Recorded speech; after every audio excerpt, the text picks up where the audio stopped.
They're all of those. Milo is a classic example. He's an amazing person.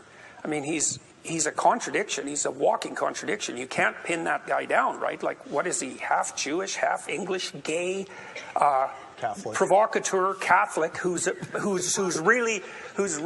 loves black guys and who appeals to American Republicans. It's like, what are you going to say about somebody like that? It's like he's a trickster figure, archetypally speaking, you know, and he's a provocateur and a comedian. And the funny thing about comedians, they're like jesters in the king's court. The jester was the only person who could tell the truth because he was beneath contempt. And that's the role that comedians and provocateurs play. They're poking and laughing and making fun. And, you know, Milo, Christ, he even dresses like a what do you call those, a harlequin. You know, he's a trickster, and trickster figures emerge in times of crisis, and they point out what no one wants to see, and they say things that no one will say. And you can say all the terrible things about him. He is a provocateur. He's an egomaniac. I don't think he's narcissistic, but because he has some real capacity for self-reflection. But and he's brave as can be. I mean, and he's unstoppable on his feet. He just amazes me. I've never seen anyone ever, I don't think, and I've met some pretty damn smart people, I've never seen anyone who can take on an onslaught of criticism and reverse it like he can. It's bloody amazing. But he is all those things you described. But, you know, the times call forth the speakers, and we've called forth Milo. And that, yeah, well, and that tells you what our times are. So Milo's been on my show, and he's supposed to come again soon. He's exactly the things that Jordan said.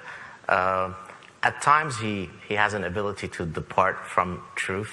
You were speaking it right. So, for example, when he says things like, there is no such thing as lesbians. Well, I appreciate his provocateur nature, but then it'd be nice to stay closer to the truth. But to the extent that he is getting a lot of young people engaged, probably more than Jordan and I could, in our lifetimes, a lot of people are associating to him. And so his central message is truly important. So even if once in a while he makes a departure from truth, I'll grant him that, because his own death is quite important. So I certainly support him. Jordan Peterson is getting the Milo treatment.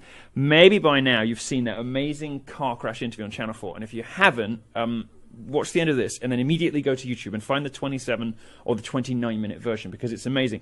Now, Jordan Peterson is able to do what most of us only dream about, which is, and I've done it myself in interviews on occasion, but I don't always get it right. I have been on Channel 4 with Cathy Newman, who is a sort of hyper feminist British presenter. And she asked me some of the same questions with some of the same interview technique. Now, what Cathy Newman does, and I don't know because I haven't worked out whether this is all part of a clever strategy to get right-wingers to say weird and wacky and outrageous things. But what she'll do is she'll listen to a nuanced and complex answer to a contentious and emotionally charged subject, let's say the wage gap or campus rape culture, and she'll listen for sort of trigger words, and then she'll restate it's not even restating your argument. What she does is she uses a few words to construct an outrageous, so what you're saying is X statement, which has no relation whatsoever to what your original claim was. So you might say something like, well, if you perform a multivariate analysis, you discover actually that the wage gap is there for a variety of reasons, not just sex and certainly not just discrimination, but women's choices, different educational choices, women's priorities, and she'll cut you off and respond something like, so what you're saying is there's no point trying to fight for equality because it's never going to happen, and women should just get used to not being equal. And it's very difficult to respond to that kind of interviewing. And I don't know whether that's a result of she's either brilliant or actually her IQ is 75. Either way, it's effective when you're interviewing right-wingers, because anyone really, because she's able to caricature your position in the most grotesque terms in a very aggressive way that is designed to kind of get under people's skin. Now, Jordan Peterson gave a half-an-hour interview about a variety of different things. He has a new book coming out, his Guide to Life, or 12 Steps to Happiness, or whatever it is. He's got a new book coming out. He's talking about the wage gap. He's talking about equality, all kinds of things like that. And she's throwing these weird, crazy they're not summaries of his positions, because they're actually in many cases the opposite of what he believes. She's listening for keywords or terms and throwing out aggressive, baseless questions designed to make him sound nuts. So she's asking, so you believe this? No, I never said that. Here's what I believe. So you believe this? No, I never said that. And this goes on for about half an hour, and it's absolutely gripping if you're really into this kind of stuff like I am. And if you're not, it's actually very bad television, but it demonstrates one of the strategies that they use to interview those of us who understand that not everything is really super simple, and you can't just say, oh, there's a wage gap of 9%, the world must stop turning until we fix it. Those of us who want to talk about equality of outcome versus equality of opportunity, women's different educational choices, yada, yada, yada, there's sort of subtlety and complexity that modern feminism does not permit, and certainly feminism on television doesn't let you get away with. This is the stuff that can get people into trouble. Anyway, look, so... This interview, grueling, half-an-hour viewing. It's either great television or a brilliant evisceration, a car crash for her, depending on your perspective. But what happened afterwards was even more telling than her interview technique. So, it's a perfect lesson, by the way. I'm going to talk to you later in the show about how this stuff works and why they do this.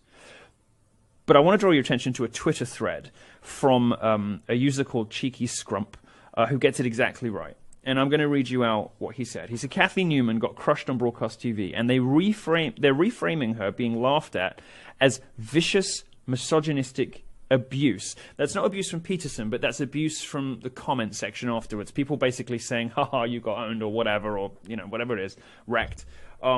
This is we're going to talk in a minute about what exactly that abuse really looks like versus how it's reported in the press. But this user, Cheeky Scott, I don't know who he is. He seems to be like a Dungeons & Dragons fan who also has great insight into gender politics. Must be a Gamergate guy. This is how the media will go after Peterson. You can bet your ass they'll never allow him on TV again because he destroyed them. The Guardian, doing stellar propaganda work as always, is saying Jordan Peterson has a large following in the, quote, alt-right, end quote, who fucking hate and mock him. Let me spell out exactly how this is going to go, says the user on Twitter. I'm going to read to you a page of his. This is because what he's done is he's seen it happen to me, and now he's seen it happen to Jordan Peterson, and now he's created this roadmap. And it's the neatest explanation of this that I've ever seen, including in my own columns. So I'm going to read the whole thing to you. Channel 4 and Kathleen Newman know they got obliterated in that debate, and they aren't happy with their narrative being destroyed. There's going to be a media campaign to prevent this happening again. Step 1, which is where we are now, change the conversation from the loss of the debate to vile online abuse, having the vile online abuse that the debate has caused. Channel 4 are making a big show of this, hiring a security agent. They were very public about the fact they'd have to hire a security agent for Kathy Newman, but they're showing no evidence of the threats. Step 1, part 2, we're still here. The articles that are coming out about it, this huge media furore about the supposedly misogynistic abuse that the presenter is getting, allow the media to frame Jordan Peterson as being transphobic or hateful or whatever, and they help lies like him being alt-right because they'll try to associate the worst of what's happening on the internet with him just because we're all, of course, totally responsible for everything that all of our fans say at all times.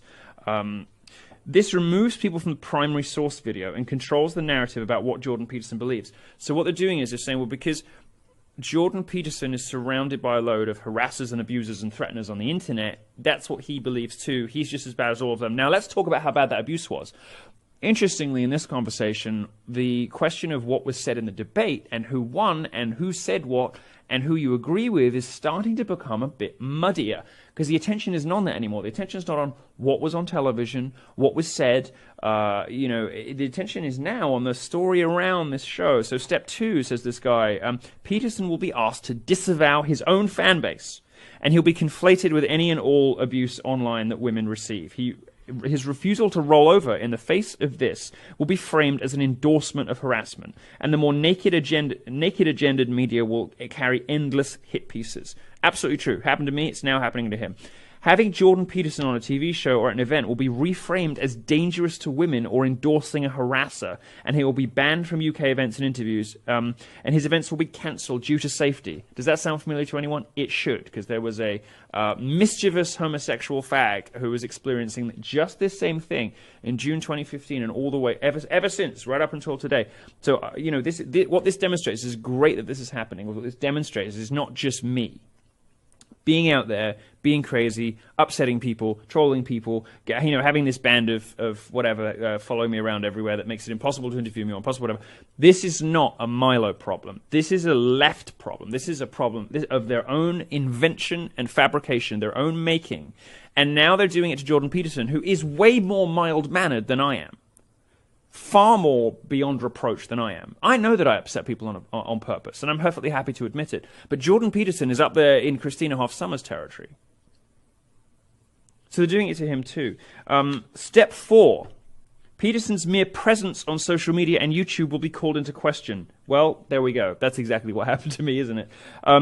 Calls will be made for his hateful rhetoric that encourages harassment to be banned from the internet. Marxist trans advocates are already doing this, but online media will follow suit. It's the same old strategy from the far left. If you lose a debate, reframe their arguments as harassment and ban, harass, and smear the person making them. They did this at full force to Milo, says the guy. The Belfast Telegraph released a headline. I got all this, by the way, from this Twitter account, and there's a great blog post I'll tell you about in a minute. The Belfast Telegraph says this: the anti-snowflake crusader. To his fans, Canadian psychologist Jordan Peterson is a hero of rationality, but to his critics, he's an alt-right transphobe. To his critics, let me let you in on a little secret of the press, of the media, of how journalists work. To his critics is a sleight of hand. It's a fudge. It's a maneuver that enables the journalist to say about you what they secretly themselves want to say without having to cite anybody else saying it, without having to find out if anybody outside newsrooms and university campuses actually believes that, without having to find out if anyone at all believes that, aside from the specific writer of the piece and perhaps their editor. His critics say, in a headline, you'll find this is a curious pattern, and these headlines that say, critics allege, blah, blah, blah, or according to his critics, blah, blah, blah. Very often in the piece itself, it shows no evidence whatsoever. There's no examples, there are no quotes, nothing. But the job has been done by that headline, because people sort of assume, oh, well, headlines are a sort of loose approximation of what the story contains. No, these headlines are being used to confect reputational damage.